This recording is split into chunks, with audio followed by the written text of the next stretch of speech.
la cuisine de Homo Fourneau. Aujourd'hui, une nouvelle recette sucrée, une recette de brioche, facile à réaliser à la maison en 2 temps 3 mouvements.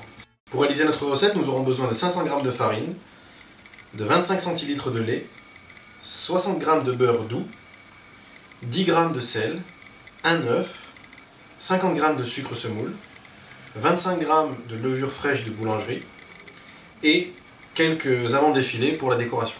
Pour réaliser notre brioche, nous allons passer par plusieurs étapes. La première, on va constituer notre pâte et on va laisser cette pâte lever. Ensuite, nous allons dégazer la pâte, la remouler, former notre tresse et la laisser encore gonfler. Et enfin, dernière étape, la cuisson et dernière étape et la meilleure, la dégustation. Première étape, donc on va constituer notre pâte et on va commencer d'abord par mettre notre lait au micro-ondes 30 secondes à pleine puissance. Je vais venir dans mon lait délayer donc ma levure de boulangerie dans mon lait tiédi.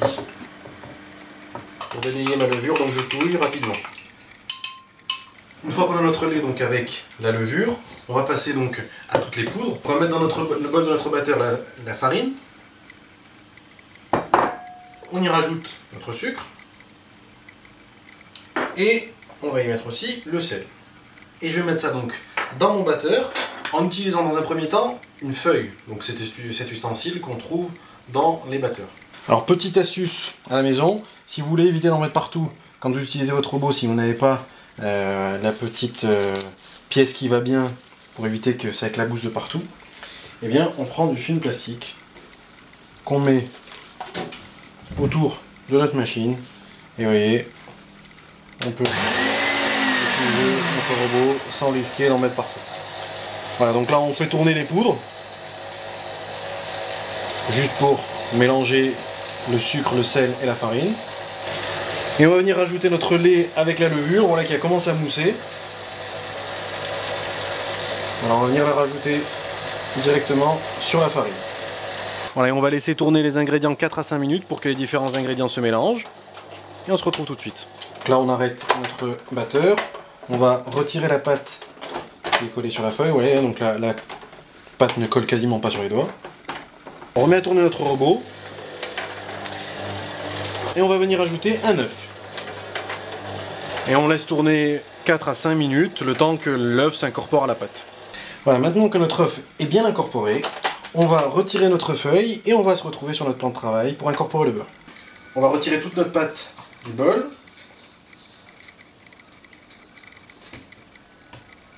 Et là donc on va attaquer une phase importante où on va incorporer le beurre et où on va travailler notre pâte pour qu'elle soit bien élastique.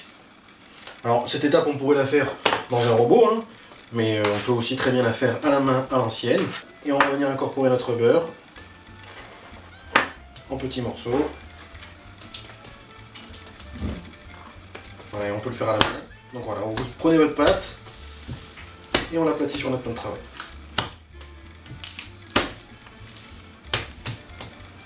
Et on incorpore le beurre. Alors on continue à travailler notre pâte, le beurre est complètement incorporé. Alors on ramène la pâte du côté.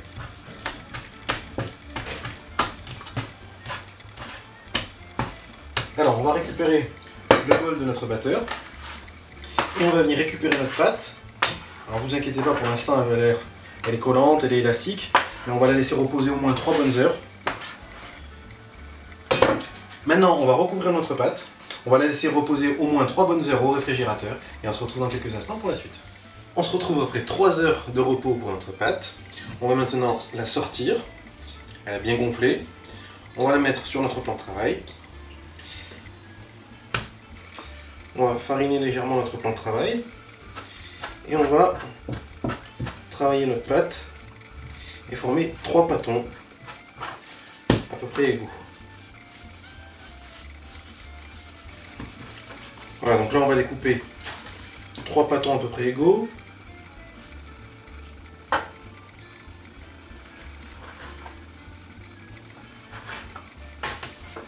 Et on va venir façonner 3 baguettes avec nos pâtons. On rabat dessus et je viens avec, là ici ma main, je ramène avec le pouce et je soude avec la paume de ma main.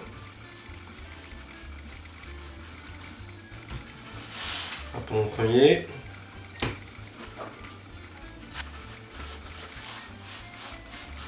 Donc maintenant, je vais façonner le tressage de ma brioche.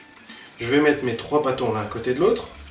Je vais écarter celui du milieu et je vais venir poser les 2 extrémités que je vais souder ensemble. Et je vais venir souder par-dessus celle du milieu. Une fois que le bout est bien soudé, on va venir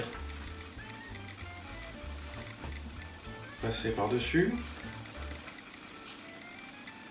et on va enchaîner notre tresse en serrant bien à chaque fois. Et quand je suis arrivé au bout de ma tresse, je vais appuyer sur mes 3 bouts pour souder ma pâte à l'extrémité. Maintenant que ma brioche est bien façonnée et qu'elle est bien tressée, donc on vérifie bien que les différentes tresses sont bien serrées, j'ai préparé un moule à brioche tressé que j'ai fariné et beurré. Je vais venir prendre délicatement ma brioche et la déposer dans le moule qui nous servira pour la cuisson. Voilà, donc notre brioche est moulée, on va la laisser encore reposer une bonne heure et demie et on se retrouve dans un instant pour la cuisson. On se retrouve après 1 heure et demie, on voit donc que notre brioche a bien poussé. On va passer à la dernière étape avant la cuisson. On va la dorer avec un œuf, rajouter nos amandes effilées et la passer au four. Et avec un pinceau, je vais venir dorer ma brioche sur le dessus. Donc étape très importante pour avoir une belle brioche bien dorée, bien brillante. Une fois que j'ai bien doré ma brioche, je vais y mettre dessus des amandes effilées. Alors on peut mettre des amandes effilées, des sucres en grains, des raisins secs, des fruits confits. Voilà, là vraiment, vous avez la recette de base de la brioche et après vous allez l'agrémenter comme vous le souhaitez, à votre goût. Voilà, ma brioche est prête. Je vais l'enfourner dans un four préchauffé à 180 degrés thermostat 6 pendant 30 à 35 minutes en surveillant la cuisson. Et on se retrouve tout de suite pour la dégustation. Et voilà, donc on a terminé notre brioche. Elle est parfaitement cuite au bout de 35 minutes, bien dorée, bien moelleuse, prête à être dégustée avec un bon café. J'en connais qui vont se régaler demain matin au petit déjeuner. Je vous laisse le loisir d'essayer cette recette, d'essayer cette brioche, de m'en dire des nouvelles, de me laisser des commentaires sur YouTube ou sur Facebook. Et en attendant les prochaines astuces et les prochaines recettes, à vos fourneaux!